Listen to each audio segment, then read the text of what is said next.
বড় ইলিশের থেকে কিন্তু ছোট ইলিশটা খেতে অনেক বেশি আর কি মজা লাগে। আর বড় ইলিশও খেতে ভালো লাগে, কিন্তু ডিম ছাড়া মাছটা আর কি বেশি ভালো লাগে। আর বড় ইলিশের ভিতরে দেখা যাচ্ছে ডিম থাকলে কিন্তু অনেকটা আর কি স্বাদ কমে যায়। তো ভিডিওটা কিন্তু দুপুর থেকে শুরু করে দিলাম। আসসালামু আলাইকুম, সবাই কেমন আছেন? আশা করি ভালো আছেন। আমি আল্লাহর রহমতে অনেকটা বেশি ভালো আছি। আর এই তো এখানে কিন্তু হচ্ছে আর কি আমি গাটিটা হচ্ছে সেদ্ধ করতে বসাই দিয়েছি, বটি দিয়ে হচ্ছে ছিলে। আর হচ্ছে পানি দিয়ে সেদ্ধ করলে না হচ্ছে আমি একটু ছিলতে পারি না, আমার সমস্যা হয় আর কি। আর এই তো এই মাছগুলি কিন্তু হচ্ছে আমার ছেলে আর কি বাজার থেকে হচ্ছে কিনে নিয়ে আসছে। তো মাছগুলি এত বেশি ভালো আর কি পড়বে আমি সেটা একদমই আশা করি নাই। যাই হোক, তো একটা মাছে হচ্ছে আর কি ডিম ছিল, আর হচ্ছে এখানে 4টা মাছ আনছে যেহেতু, তো 2টা হচ্ছে আর কি রান্না করব দুপুর এবং হচ্ছে রাতের জন্য, আর হচ্ছে 2টা আর কি রেখে দেব। আর এই তো এখানে কিন্তু হচ্ছে অফ ক্যামেরা আমি পেঁয়াজটা কিন্তু সুন্দরভাবে হচ্ছে বেরেস্তার মতন ভেজে একটুখানি আদা রসুনটাও দিয়ে দিছিলাম। আর অফ ক্যামেরা কিন্তু হচ্ছে মাছটাও কেটে ধুয়ে আমি পরিষ্কার করে নিছি। আর এই তো এখানে কিন্তু একটুখানি পানি দিয়ে তারপর হচ্ছে শুকনো যে মশলাগুলি প্রয়োজন তো এক এক করে হচ্ছে আমি দিয়ে দিব। এখানে জিরা, ধনিয়া আর হচ্ছে হলুদ আর মরিচের গুঁড়াটা।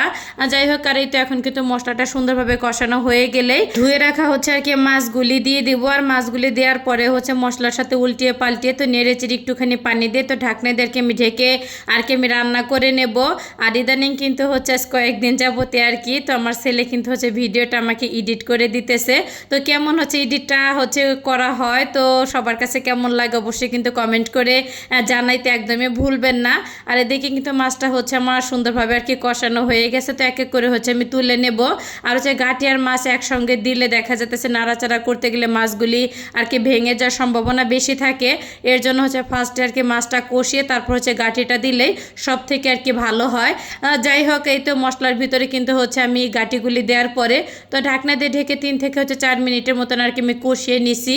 আর সুন্দর কিন্তু তেলটা উঠে আসছে। তো গাঁটি হচ্ছে কষানো আর কি শেষ হওয়ার পরে তো এখানে কিন্তু আমি গরম পানিটা দিয়ে দিলাম, যেহেতু আর কি গাঁটিটা হচ্ছে সেদ্ধ করাই ছিল। আর হচ্ছে এখন ঠান্ডা পানিটা দিলে কিন্তু অনেকটা হচ্ছে গাঁটিটা অন্যরকম আর কি লাগবে, এর জন্য আর কি হচ্ছে গরম পানিটা দিয়া। আর এই তো কিছুটা হচ্ছে কাঁচামরিচ দিয়ে তো নেড়ে চেড়ে ঢাকনা দিয়ে ঢেকে ঝোলের পানিটা হচ্ছে ফুটে আসা পর্যন্ত হচ্ছে আমি আর কি রান্না করে নিছি। আর এখন কিন্তু হচ্ছে কষিয়ে রাখা মাছগুলি আমি দিয়ে দিব। তো মাছগুলি দেওয়া হয়ে গেলে না আবারও সুন্দর করে হচ্ছে নেড়ে চেড়ে তো ঢাকনা দিয়ে ঢেকে কিন্তু বেশ কিছুক্ষণ হচ্ছে আমি রান্না করে নেব। আর গাঁটির তরকারি না একটুখানি হচ্ছে পাতলা থাকতে না চুলাটা বন্ধ করে দিলে আমার কাছে মনে হয় যে ভালো আর কি।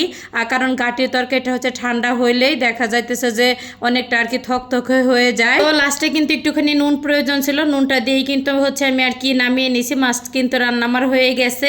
তো দুপুরে খাওয়া দাওয়া করার পরে হচ্ছে একটুখানি আর কি আনারস কেটে নিয়েছিলাম, কারণ আনারস হচ্ছে আমার আর আমার হাজব্যান্ড আর হচ্ছে আমার আয়শা বুড়ি কিন্তু অনেক হচ্ছে পছন্দের একটা খাবার।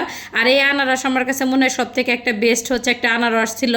এত পরিমাণে হচ্ছে মিষ্টি আর হচ্ছে রসালো ছিল, খুবই হচ্ছে মজা করে আর কি খেয়ে নিলাম। তো সব মিলাই কেমন লাগলো আজকের ভিডিওটা সবার কাছে অবশ্যই কিন্তু সবাই কমেন্ট করে জানাতে একদমই ভুলবেন না। ভিডিওটা এখানে শেষ করলাম, সবাই ভালো থাকবেন, আল্লাহ হাফেজ।